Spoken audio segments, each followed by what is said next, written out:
Hello, and welcome to the Screen Composers Studio, a podcast about the musical storytellers behind some of your favorite films, shows, video games, and more. I'm your host, Adrian Ellis. Maxime Goulet's work spans genres and formats, from video games to opera to weather-inspired poems set to music, but is all connected by the themes of curiosity and play. Working as an in-house composer for Gameloft, he composed the music for a multitude of titles, including Dungeon Hunter, Amazing Spider-Man 2, and Warhammer 40,000, as he adapted to the constant evolution of interactive music through ever-changing mobile platforms. His interest in games, play, and interactivity translated to his concert works, such as 3 games for Orchestra and Beach Ball and Level Up, a concerto for orchestra and 8-bit sounds. He brings an entrepreneurial spirit to ventures such as Symphonic Chocolates, where the audience's experience of each movement is heightened by a chocolate tasting. Aiming to surprise and engage, his work is always innovative and intriguing. If you like what you hear, please consider giving us a rating and sharing the episodes with your friends and followers. It really helps us grow and share the stories of these amazing creators. Now, please enjoy my chat with Maxime Goulet. Maxime, welcome to the show. Bonjour. Bonjour. Thank you for having me on the show. Really great to have you today. For anyone listening in the future, the far distant future, it should probably be noted that we're recording this during the global pandemic. And you've been working on some interesting things during this time. I was wondering if you could tell us a little bit about Micrométéo, what it is and why you started doing it. Yeah, well, actually, I started this project at the beginning of the pandemic. I just finished writing an opera, Flight of the Hummingbird, for the Vancouver Opera and the Pacific Opera Victoria. And the opera was touring around BC. It was supposed to be 120 concerts. And the shutdown really started at the middle of the tour. So we had only done 60 shows. And so the tour stopped. And so I was left off wondering, like, a lot of things, because I do a lot of screen composing, but I do also a lot of concert music, which like the opera. And I was wondering what could I do, because a lot of my upcoming projects were also concert music. So a lot of these were put on hold because we didn't know when concert hall would start back to be open. So I had this idea of, it was actually based on a poem book that I wrote almost 10 years ago, almost 20 years ago, actually, 2003. And it was like short poems like haiku, so like 1 or 2 phrases, just a few words about like weather. So it was like I was calling it poetic weather reports at the time. And I really had a lot of fun because weather reports already has a lot of poetry and there's expression and stuff like that. A lot of imagery comes out of it. And I thought there's a potential there to do something. So at the time, I was writing them. I was sending them by email to a group of friends, like every day, the poetic weather report, And at one point, I did a little book of it that I was photocopying and, giving to my friends around.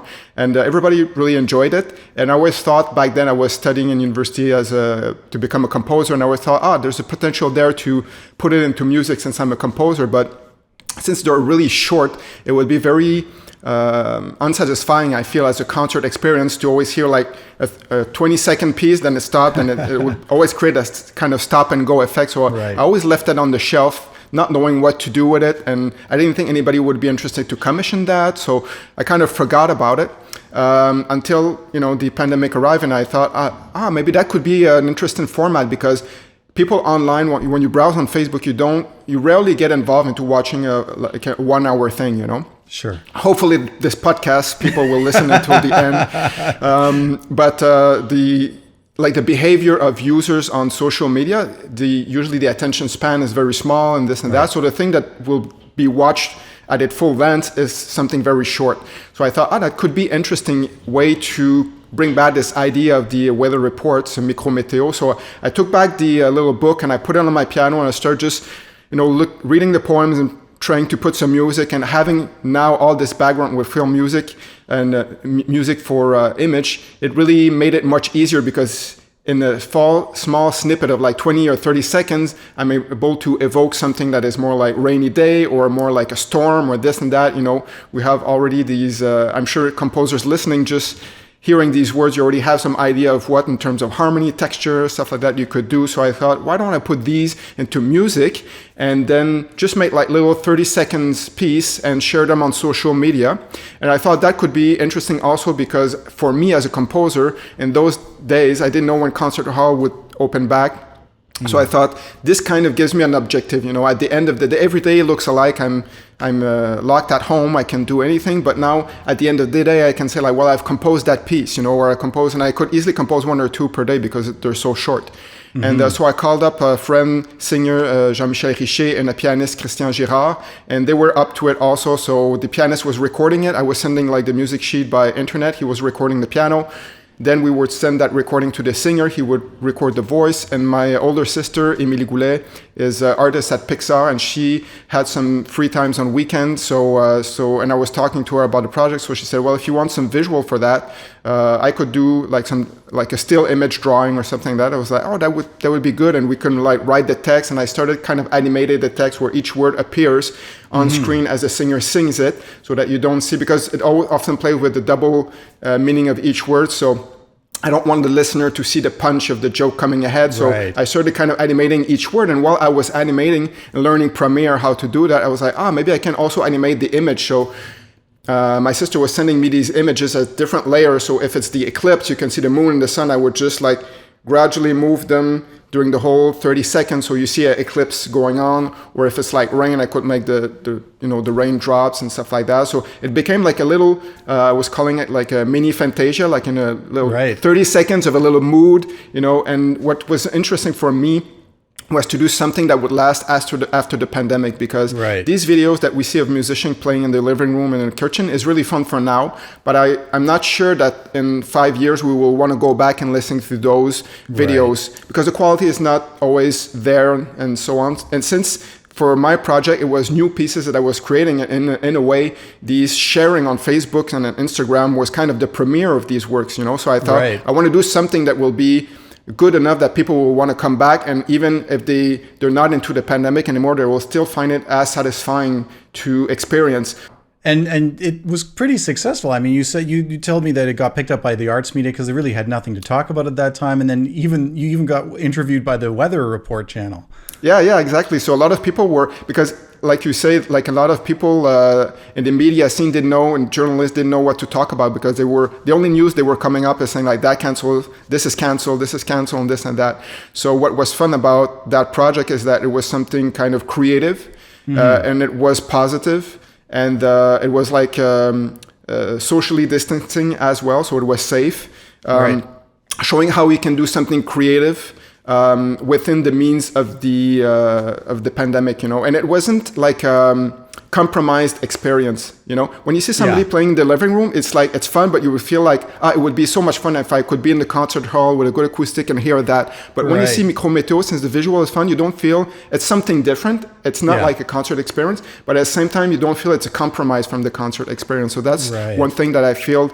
And other people were starting to do those kind of projects as well. So how to be creative and kind of ping pong other creative people around with these kind of ideas. That's awesome. So you mentioned your sister works at Pixar, and she does animation there and visual effects. And she's also a chocolatier, is that right?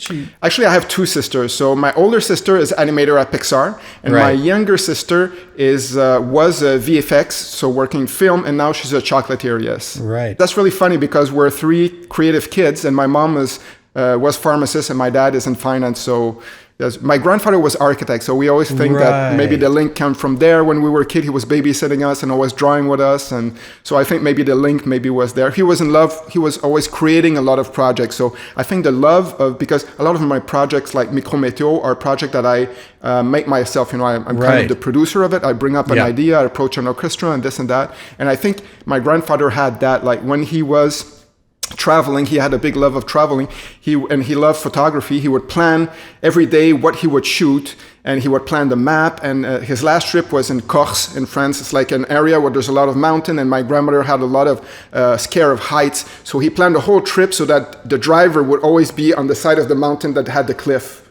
So he had plans so that she would never have this looking down, so it's really like, and he would do this thing that when he came back to, instead of just showing us the photos, he would do a slideshow, with like on the wall projection, and he would record a narration of him telling the story of the trip with a background music. So he would select different pieces of music while he was doing the narration, and with a 2-track, he was recording it, in his little room, and recording the audio and the music in the background. And when we were seeing his slideshow, we were just pressing play on the tape, and we would hear his voice with the synchronized music, and he was like synchronizing the slideshow with the story. So I think the love of kind of making a project and making it a big product, there's no too small production, there's only too small budgets maybe, but no too small production. So maybe that came a bit from him, seeing every opportunity of making something great out of it, Yeah, and this idea of world building, it's not just a vacation, it's this whole adventure. Now there's this whole other thing that comes out of this, not just the experience for him, but now you have an experience. It's not just here's me standing at this and here's me standing at that. It's like this whole story that he's built around. Yeah. That's so interesting. And involving the emotion with the music and this and that. Yeah. Storytelling. Oh, that's so cool. Talk to me a little bit about Clockwork Orange and what that meant to you as you were growing up, and who the influences were from that.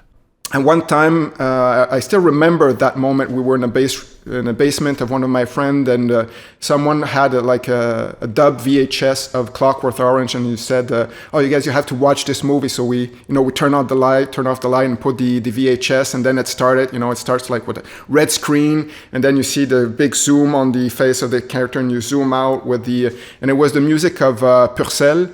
Classical composer, but played on synthesizer, Wendy Carlos arrangement, and with the narration. And I thought that was like a turning point in my life, because I was like, that is so cool, And I didn't know it was classical music, at the time. Right. But then you go in the movie, and the main character talks about Beethoven, listen to the I remember the scherzo of the second movement of the Ninth Symphony, the second movement of the Ninth Symphony, very energetic piece. What I liked about the movie is that it portrayed classical music in a way that, for me, classical music when I was a teen was it's music for old people, for relaxing and this and that. It doesn't connect with me, But that main character was kind of a teen rebel, listening to classical music the same way I was listening to rock music, So that kind of barrier fell, and I could just listen to the music for what it is, which is great music. So that really made me rediscover classical music, because, we always heard it around, but I wasn't really passionate about it as a teen. So at the same time I saw that movie, I discovered the band Emerson, Lake and Palmer, right, which also did classical music on rock instruments. So I just bought their first album, Emerson, Lake and Palmer, and Pictures at an Exhibition. And the first album starts with a piece of Bartók.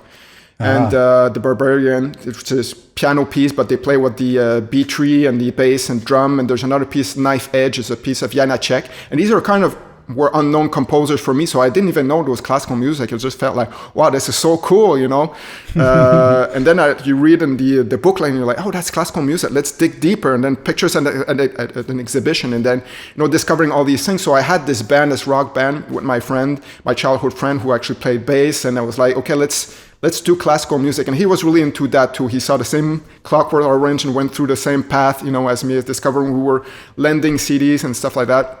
So I said, why don't we play, we have rock instrument, why don't we do like them? So that was my dive into classical music, and also my dive into composition, because I would rent these big scores at the library of the orchestral score, and I had to make the arrangement for a 4-piece band. So we were electric guitar, bass, drum, and keyboard, So, and that's a really interesting orchestration exercise, because usually when we take an orchestration course, we do the opposite. We take a piano piece and we write it to orchestra. But when you do that, you don't know how Prokofiev orchestrate compared to Brahms or this and that. So, if you do the opposite, you really learn okay, this instrument is doing the same as this, and these instruments all combine doing one layer, and these all do one layer. So even if we're only a piano, a bass, and a guitar playing notes, it's really easy to kind of simplify and compress, and you know who does what and this and that. So that kind of dives me into a lot of how things are made. And this is something that I really like to understand. When I was a kid, I was passionate about Lego, how to build things, how to deconstruct and reconstruct. And so I always had that interest. Maybe that's why I was kind of naturally led towards composition. Did a path. And when I went to school in CEGEP, in the days, there was only 2 programs if you're a guitarist. Either you want to play classical music, so you go in classical guitar, or if you want to play electric guitar, you have to go into jazz. But I wanted to play classical music on my electric guitar, which there was no program for that. No program for that. I had to choose and I choose actually to go into jazz, which was actually a really good move, because what I like about jazz is exactly that, is that you understand what you're doing, because when you're improvising, you have to, it's like a composition spontaneously, you know, you have to understand that this scale or this mode goes with this chord, and this chord you can substitute it with another chord, whereas in the classical training, you don't, very late in the courses, you learn to understand what you're playing, you know. However, what I less liked about jazz was when I felt that when I was in a concert and I was improvising, I was always staying in my safe zone because I wanted to make sure it was satisfying for the listener. So I wasn't exploring much. Whereas when I was composing, I realized that it was giving me the liberty to explore more, because I knew that if I didn't like it, I could come back and erase and start it back, which you can't do on concert. You can't say to the audience, wait a minute, I have a better idea how to develop my motif. It'll be better, it's worth it, let's go back. You know, you can't, the show must go on. And I think this is what makes really great jazzmen, is this danger of not being able to go back, and this, you know, this interaction live makes, so it's a question of personality, that my personality, I prefer to kind of experiment in my bubble, and I feel more free and I go further, and I put myself less boundary because I know I can go back. So that's kind of also what led me towards composition, where instead of performance, and there's a few factors in the way. So all these things kind of combine. It's always interesting because people ask you what led to that, but it's always many factors combined together. So what led you to down the path to eventually getting into composition for games? When I finished my master degree, my sister, who is now working at Pixar, but back then she was working in video games, because in Montreal there's a lot of video game company, like I would say at least 300 video game company. Wow. From small indie company of 2 or 3 employees to big company like Ubisoft of a few thousand employees, you know. Why do you think Montreal became such a hub for that? There's a few reasons for that. One of the reasons was that there was a program that was put in the 2000s at the beginning that was that wanted to make Montreal a multimedia place where people meet. So there was one of the thing is that they had interesting tax credits for the company for the first year that you establish here. They tried to make it that all the company would be in the same physical space in some neighborhood, which didn't work out. But so there was a lot of concentration saying like, okay, let's try to see if we can bring some business here. So a lot of companies like Ubisoft, that is a French company, came and opened a first studio here. And then other companies were saying like, oh, well, there's a big studio in Montreal video game. Let's go to Canada and Montreal and open a studio, because we don't need to train employees, because there are already people knowing how to do video games there. So we're just going to open the neighbor building, and we're going to send them email and say, come work for us and we'll give you the double of the salary. So then the employee goes there, and then so it kind of builds up. And then other companies says, well, electronic arts opening, so let's go too, because there's knowledge there.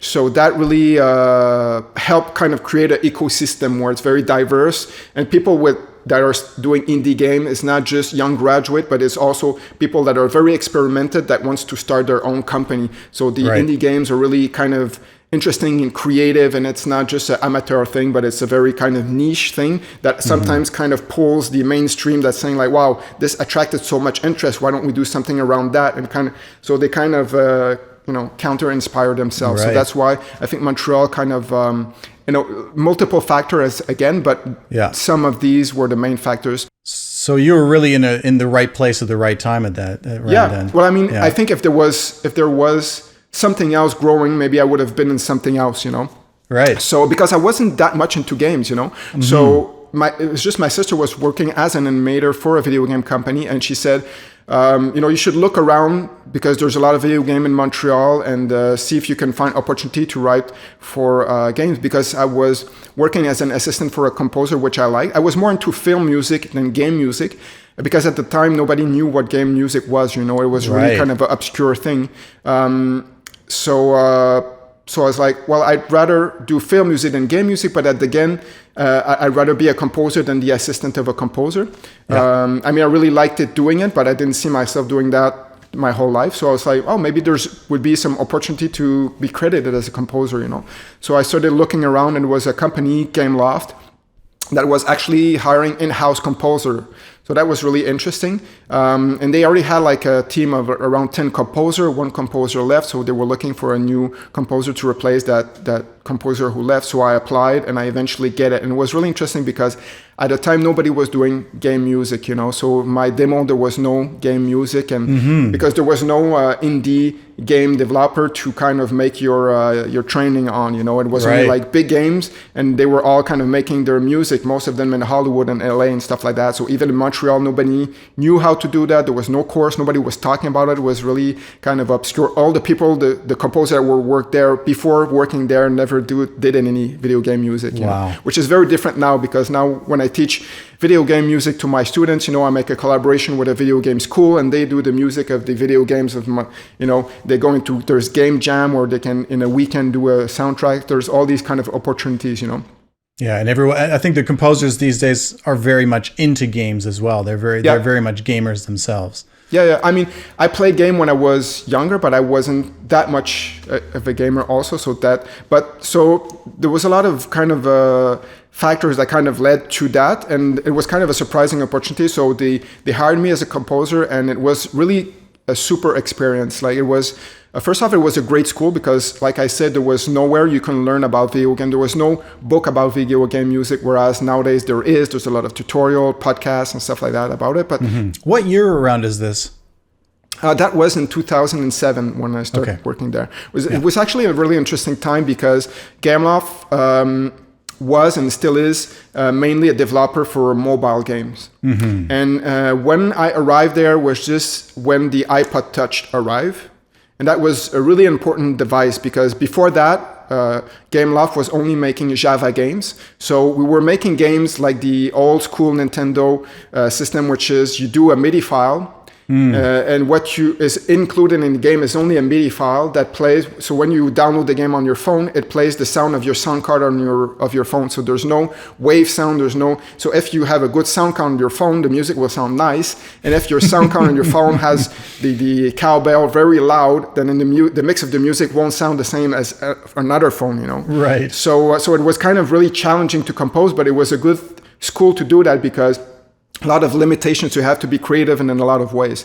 And when the iPod Touch arrived, which is the time that I arrived at Gameloft, we could make wave sounds. So we could make like a good mock-up simulation. We could record some instrument and this and that because you can play a wave. It was very limited in terms of process. So the interactive music was very limited, but in terms of quality. And also the other thing is that you could plug a headphone to it.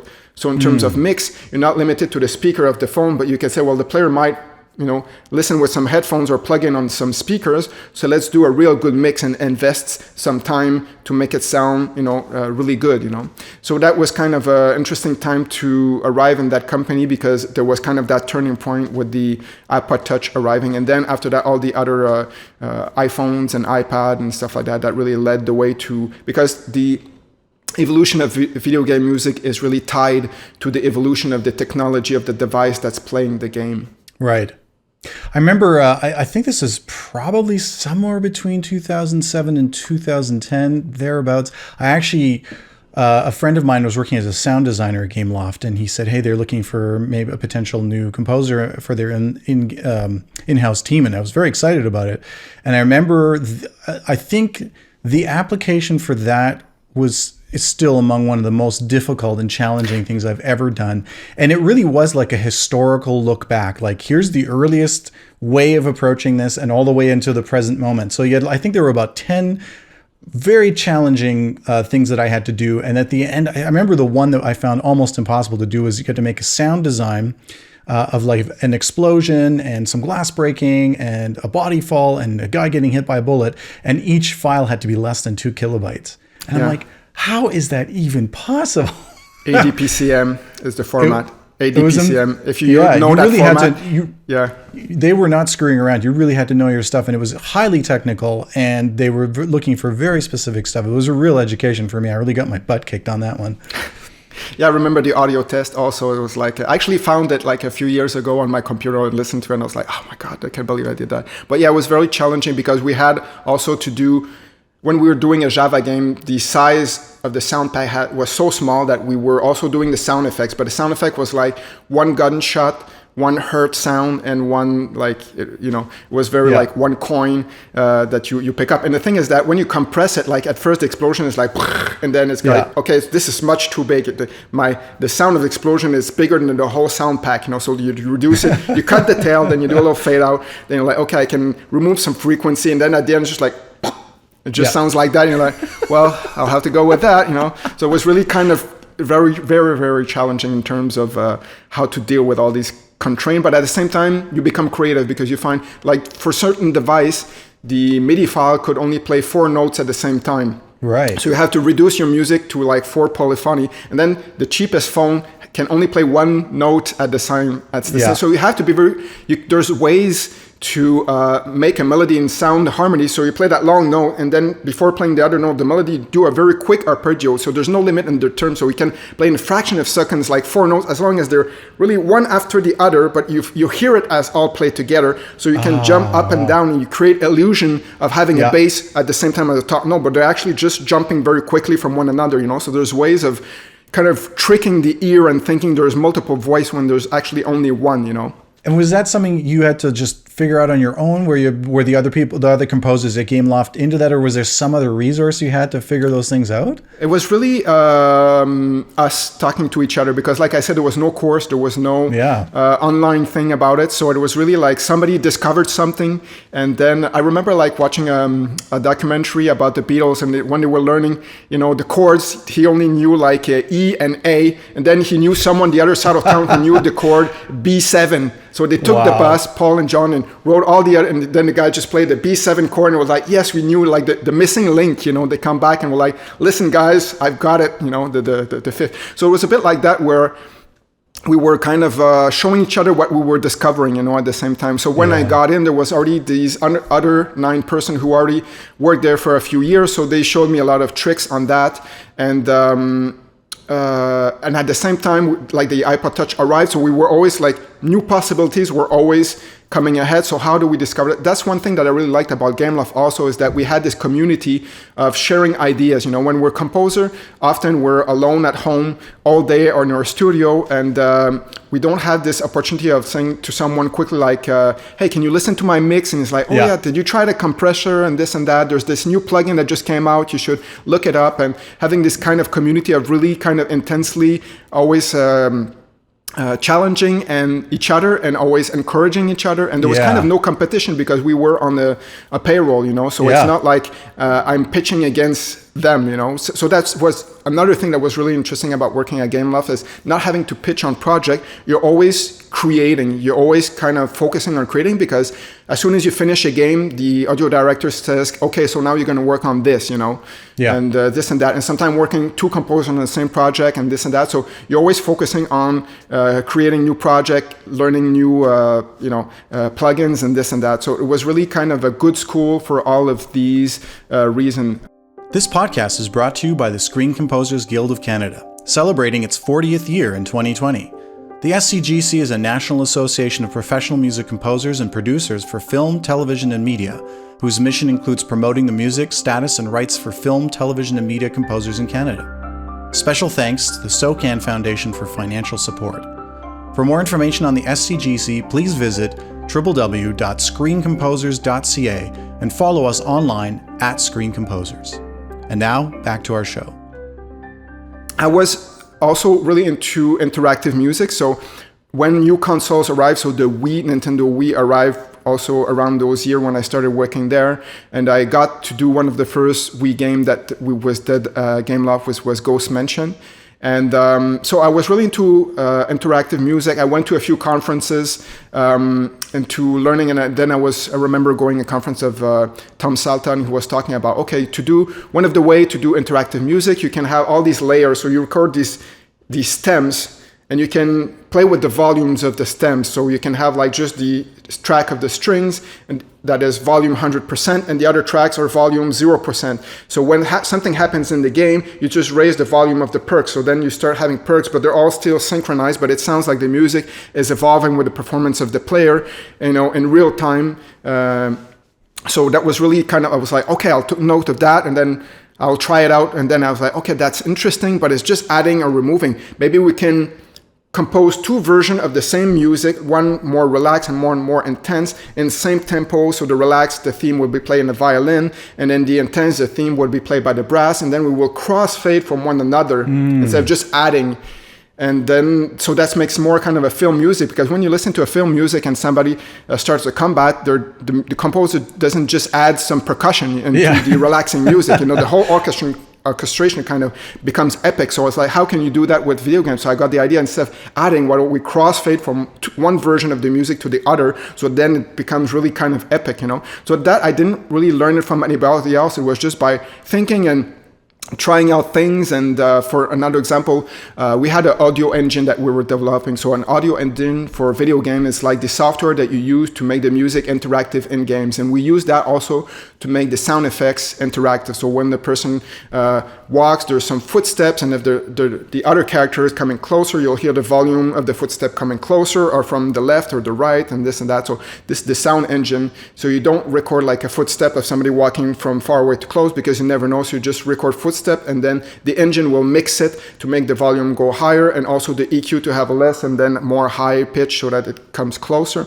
So this is all managed by the audio engine. I was studying the audio engine that we were developing at Gameloft, and I realized there was a lot of option for randomizing sound effects, and I said, well, we could use that also for the music side, because the audio engine doesn't know if the sound file is a music file or a sound effects file. It's just an audio file, So I thought, maybe if we do these randomizing, because for example, when you go in the forest, you hear these wind, you hear birds. These are all kind of randomized sound. So I thought we can do the same thing with music. So I got the idea that we could have some chunks of music that are played in random order, so that you never hear the same music, because it always change in a different way. And then I thought maybe we can also combine fine randomly, so we can have like backgrounds of music, like pads of strings that are like A, B, C, D, and then foregrounds that are like melodies and stuff like that would be like 1, 2, 3, 4. And when you enter the zone, let's say I enter the forest, the audio engine will randomly pick a background and a foreground. Let's say would pick foreground number 4 with the background number letter D, and combine them together. And then when they finish, it picks another background, another foreground, which always makes it sound differently, because even if you hear the foreground number 1 with the background D or the background B, the foreground it's the same file, but it doesn't sound the same because the harmony is not the same. So all that was just because I was exploring the audio engine. I got that idea. It's not like I heard it or I learned it in a course. Right. It was just by exploring, kind of connecting the dots, trying to see like this could be. It's often, I find in my projects, it's often trying to find a different angle, I didn't invent anything, because the tools were already there, to my disposal. It was just to find another use of that tool, to find another angle. And it also makes it better for the experience of the gamer, because when each time he enters the forest, it's not, again, that forest music, because it's always start differently, It's always like that mood of the forest music is there, but it always starts differently, because it's always starts with different combination. And you can stay 2 hours in the forest and you'll never hear it loop, Sounds like sounds like John Cage would love that, with the chance operations and aleatoric music, basically, that you're doing within. He would have done video games. I really loved it.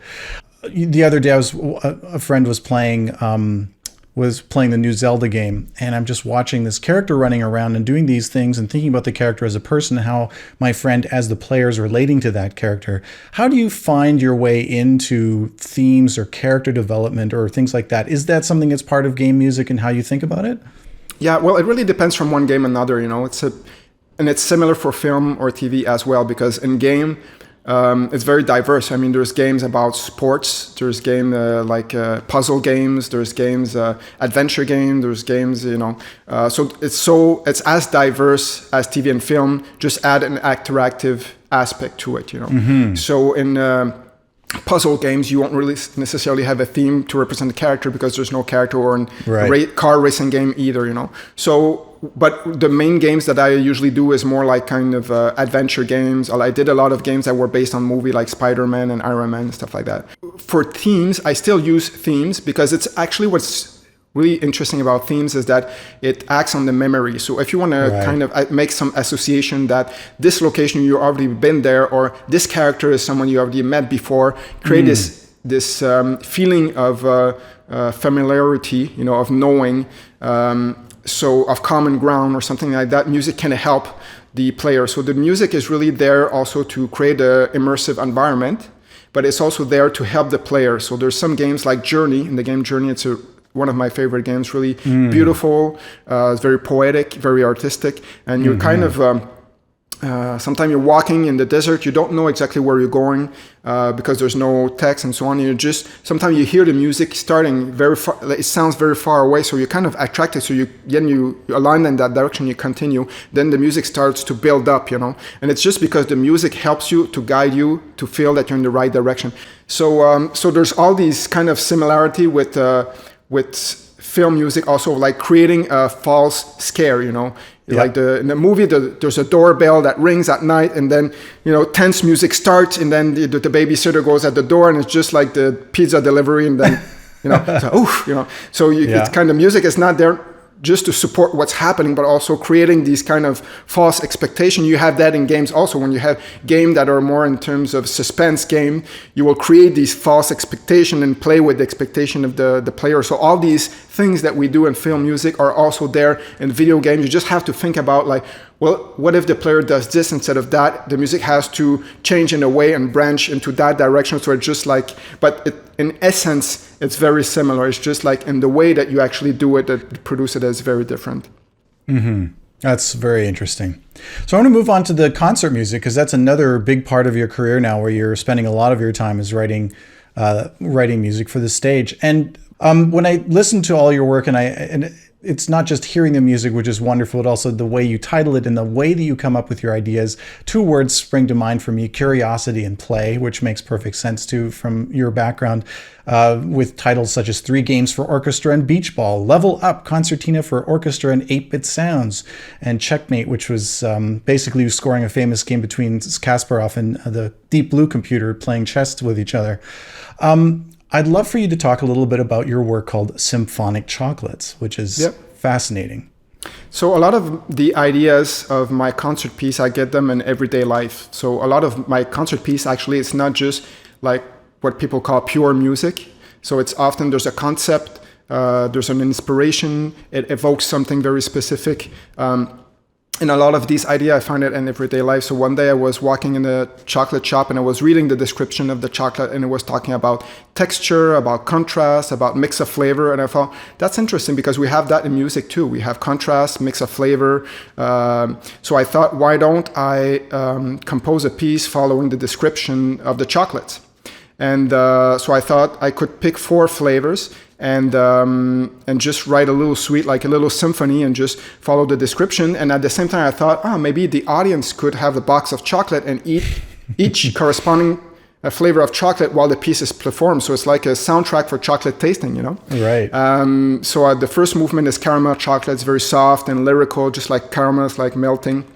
The second movement is dark chocolate. So dark chocolate is very intense, so it's very passionate. So there was like some rhythm of tango and habanera, and also in dark chocolate there's a bit of bitterness, so there's more like dissonance in this movement.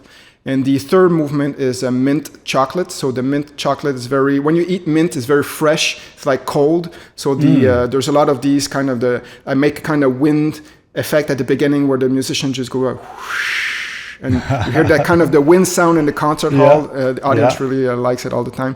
And then there's kind of these cold effect, like, playing on the ponticello to tremolo, kind of make an icy cold texture. The fourth movement is coffee-infused chocolate. So for me, coffee evokes Brazil, so there's a lot of coro and samba rhythms into it. And when you drink coffee, you're really kind of upbeat, energetic, so the music is very fast tempo. So in every of the movement, I evoke different aspects of the chocolate. Sometimes it's the origin, like Brazil. Sometimes it's the texture, like the caramel. Sometimes it's the feeling, like the mint. So different aspect of that flavor. And it works out very well because, first off, it's really good for the orchestra, because they can use it as a marketing thing. They can approach the audience, and even if they cannot, because that's one thing for concert music, is that your competitor is Beethoven and Mozart, that are very well known. And why would the orchestra want to perform Right. somebody that is unknown. They're not going to sell tickets with that. Saying Symphony of Maxime Goulet. But if they write, come to a concert hall and you'll eat chocolate while listening to classical music, who wouldn't want to do that, right? Right. So, and it's not a gimmick because it's really tied to the concept. It's not something just add to. There's really creative thought and something authentic that is made to it. It's not just kind of a random association. It's really like well thought behind it. So that's what makes it work. The piece has been very successful. I mean, it's been performed like more than 70 times around the world by various orchestra and so on. And people remembers it. So the more you have sense connect together, the more it affects the memory. If I would have written the same piece, but it was just like Symphony number 3, without the chocolate tasting, so the same quality of the music, people will less remember, but they remember eating the chocolate, this kind of connection. They really remember that, so it works out very well for that. Yeah. There's something I think the word I think of is inviting about that. And so much I think about, contemporary or classical music or modern or contemporary concert music is, I think a lot of people who aren't in that world, who don't understand it, or haven't been initiated in some way, feel a little bit apprehensive about it. It feels like a very, a place where you have to be very quiet, and yet there's a lot of customs and things you have to observe, and you never clap between the movements. You only clap at the end. No one knows that. They don't tell you that ahead of the time. And you just feel like you're always going to mess it up in some way. And this is, I think what you're doing is bringing a sort of a warm welcome and a sense of fun to something that I think originally, I think when performances were done, hundreds of years ago, it was more of a exciting, free, rolling kind of thing where people were expected to have fun and maybe not even be quiet all that much, So I think that's a really interesting approach, and you're probably opening a lot of doors and doing a big service to classical music as a general umbrella, I think, for sure. I think now is a very good time for that because we're all also the game concerts, game music concerts, film music concerts, a lot of and a lot of pop musicians doing collaboration with the orchestra. The orchestra are really opening the doors to do some outreach to new audiences, and I think also because the offer of entertainment is so broad. Before, back in the days, like 50 years ago, people would just buy a subscription to the orchestra, and that would be the thing that they do. Right. They go out to the orchestra every week and this and that. But now you have Netflix, you have video games, you have like movies, you have like so many entertainment. So people will less likely commit to subscribe to, saying that, and they'll say like, I'll go see that movie, I'll play that game, I'll watch that series on Netflix. So they're less committed to something. So for orchestra to get that new audience, instead of just thinking like, well, the children or the subscribers going to subscribe and it's just going to chain subscribing, instead of relying on that, they have to find creative way to kind of make the concert experience inviting for these new audience. So I think they're doing a lot of efforts for that, and in a lot of different ways. And I'm not saying that necessarily people that went to see a game music concert with the orchestra will necessarily come to see a classical music concert afterwards, but he's more comfortable with the idea of going. If a friend tells him like, hey, let's go see that, they'll say like, oh yeah, I went to see an orchestra one day, it was awesome, so I had a great time, so why not, So it's kind of opening and breaking down the barriers. So I think also the things that I do helps to do that, but also I think I can do those things because of that kind of mood change also. So orchestra are more open to the idea of having like, for example, the beach ball, the 3 games for a beach ball and orchestra. What it is, it's like there's a screen over the orchestra, and there's the audience has a giant beach ball that they can move like in a crowd, like in a rock show. And that beach ball controls the video game. So on the screen, you will see a representation of the ball. So when the crowd moves the ball, on the screen, you see that ball's moving at the same time. And you have to catch some stars, avoid some meteorites and stuff like that. So the crowd has to play with,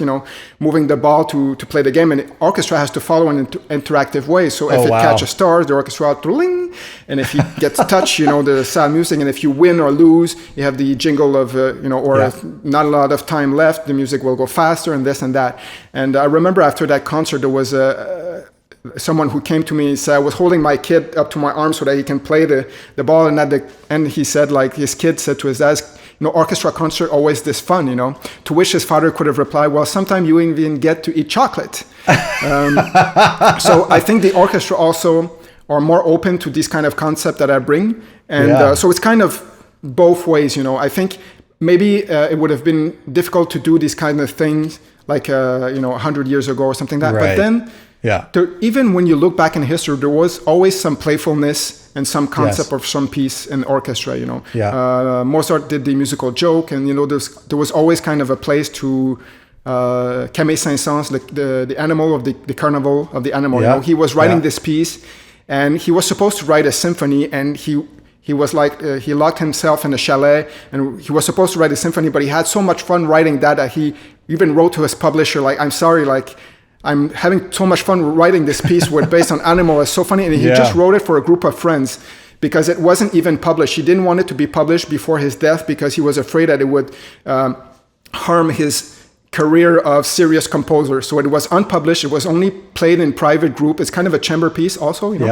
And only the Swan, the movement of the Swan, which is like very nice melody that was published, but the rest wasn't published. And it's only after his death that it was officially published, Right. So a composer always had that feeling of, like Prokofiev writing Peter and the Wolf and this and that. There was always kind of this, I think, playfulness. We tend to say it's serious music, but, it's serious music written by not always serious people that enjoy playfulness. Yeah. Speaking of bringing people together, United Anthem. Tell me a little bit about that commission and how that sort of played out, because it's a really interesting story. The concept was, it was for the 150th anniversary of Canada. The TSO, Toronto Symphony Orchestra, had this great idea of saying, like, they approached 40 orchestra around Canada, and they said to each orchestra, choose one composer. So each of these 40 orchestra choose one composer. And that composer wrote a piece for that local orchestra. And so each of the 40 orchestra did 40 premieres, and then the TSO performed all of these 40 pieces around in their season of the 150th anniversary of Canada. And so the McGill Chamber Orchestra, which is now called the Orchestre Classique de Montréal, for which is an orchestra I wrote a lot of music for. I've known them since a long time. So they approached me and they say, would you be our composer for that project? And I said, that would be... I'm super happy to write this piece. So they say you just have to write a piece, that celebrates Canada, but it can be anything. Some of these composers wrote a piece that is more introvert and that reminds some sad story of Canada. Some is more like a fanfare-like piece and this and that. So there was no kind of very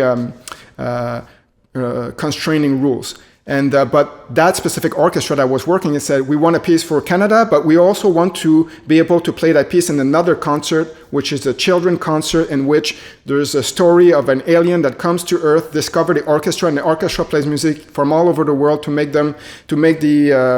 discover the music of different part of the world to that alien. So how can you find a concept that match these two objectives? So I got the idea of doing a mashup of anthems. So in 2 minutes and a half, you hear excerpt of 35 anthems. So it starts with the Au Canada, then it branches with La Marseillaise Française, then it goes with the God Save the Queen Britain, then the United States Anthem, and then it branches then it goes all over the world, different continent and this and that. And so it works well for the Canada because Canada was founded with a lot of people coming from different origins, and also it works for the concert of the alien because it makes discover like each country has their own song, and here's like in a very short time the song of a lot of countries, of 35 countries. So it works for the both concept. And it was very challenging to write because, well, first off, I didn't know that many anthems. I knew the Canada and the States because of hockey games when I was a kid. I knew like Russia because of Rocky, and I knew Marseillaise because All You Need Is Love from the Beatles. That was pretty much it. So I found a very interesting website that had a page for each anthem of each country, and they had a music sheet and audio file so that you can listen to it. And there was a little story for each anthem because a lot of countries changed anthem, in the course of their story. Like for example, Russia, there was the Soviet anthem, and then when they changed the Soviet anthem crushed, they changed the anthem, but the anthem was very hard to sing, and the population had difficulty singing it, so they were complaining about it. So when Putin was in election, he said, if you vote for me, I'll change the anthem. So he got elected, and then what he did is he took the music of the Soviet Union and just added some new lyrics to it. And then a lot of people who suffered the Soviet Union was like, oh my God, towards what are we going to?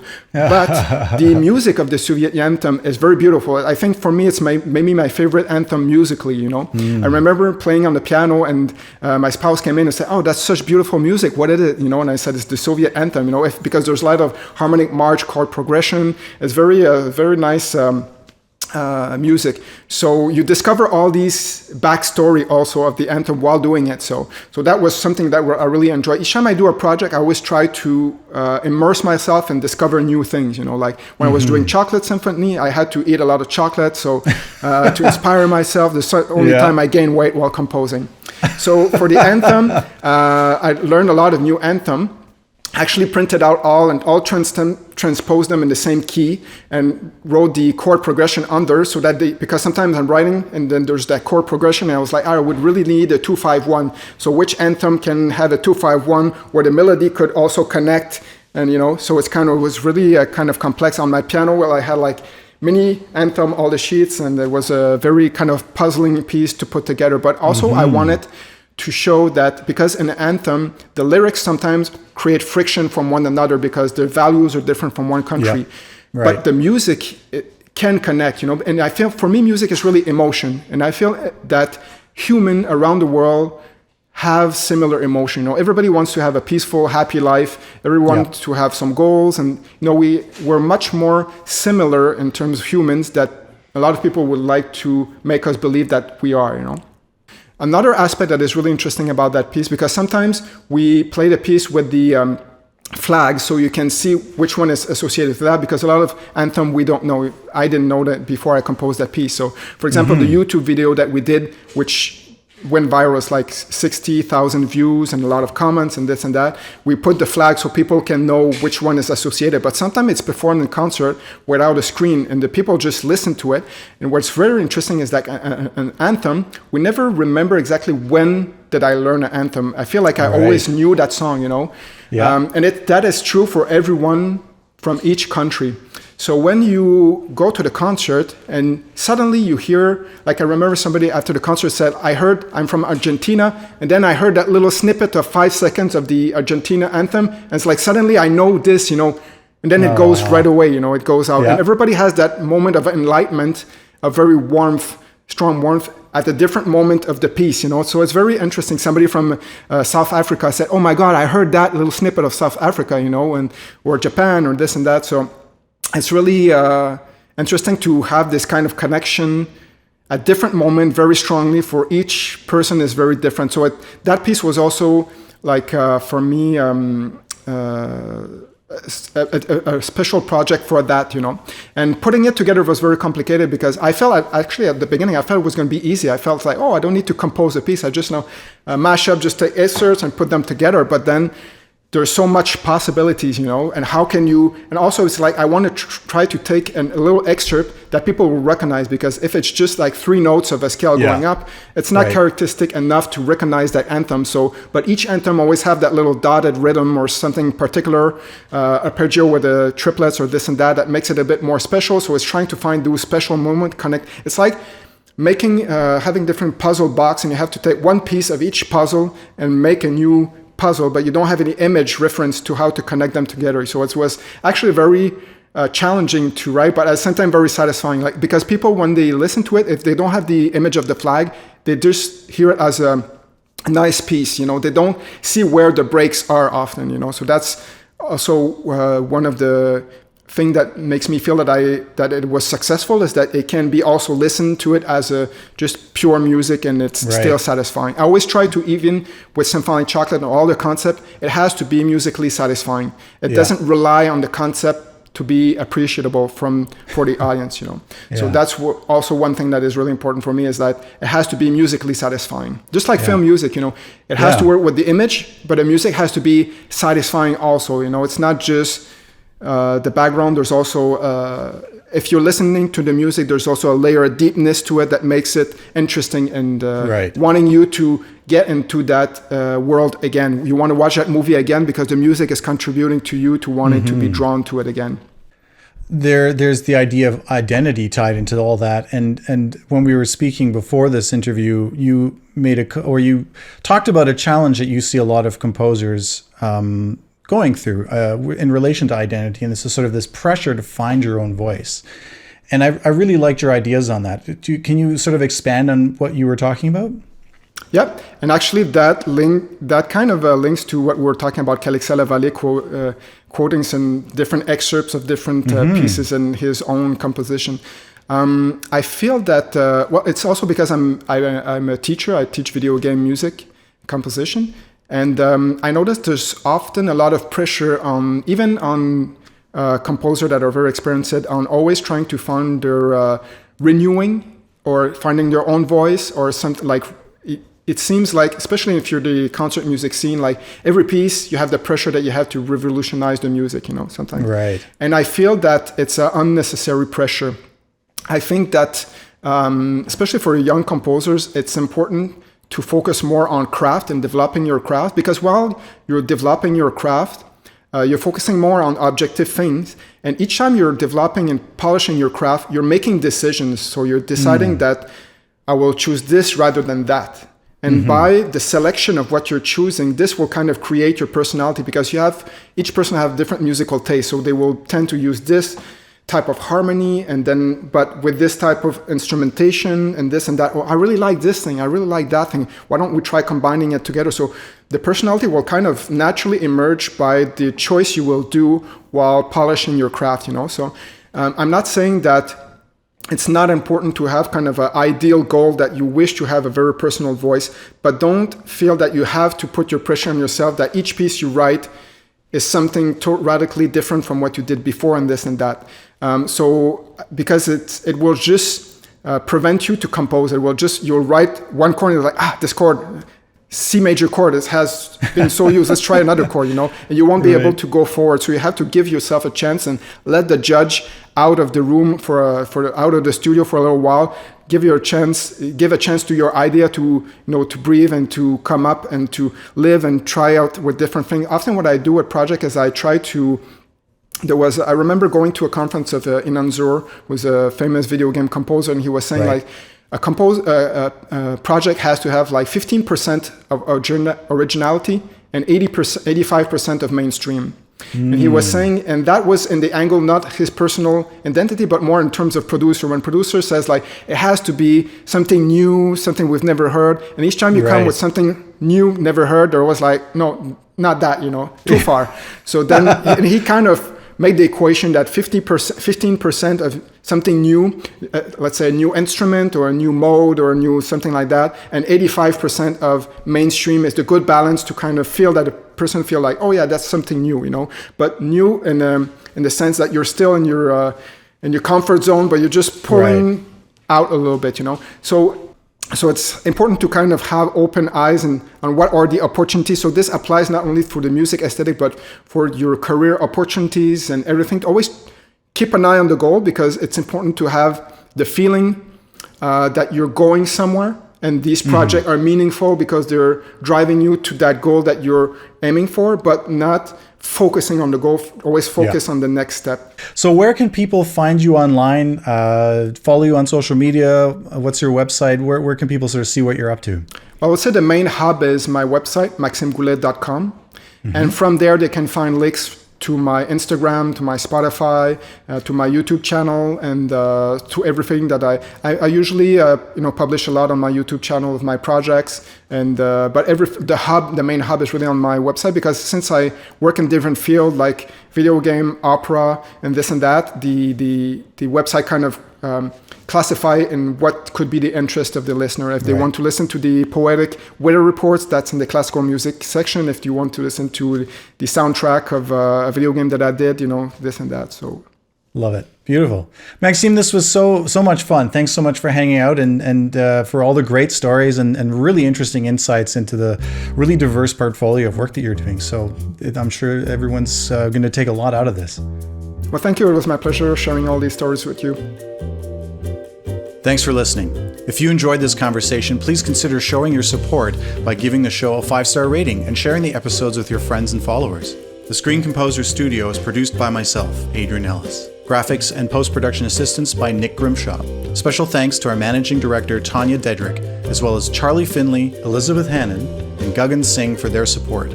For more information on the SCGC, please visit www.screencomposers.ca and follow us online at Screen Composers, or reach out at tscs@screencomposers.ca.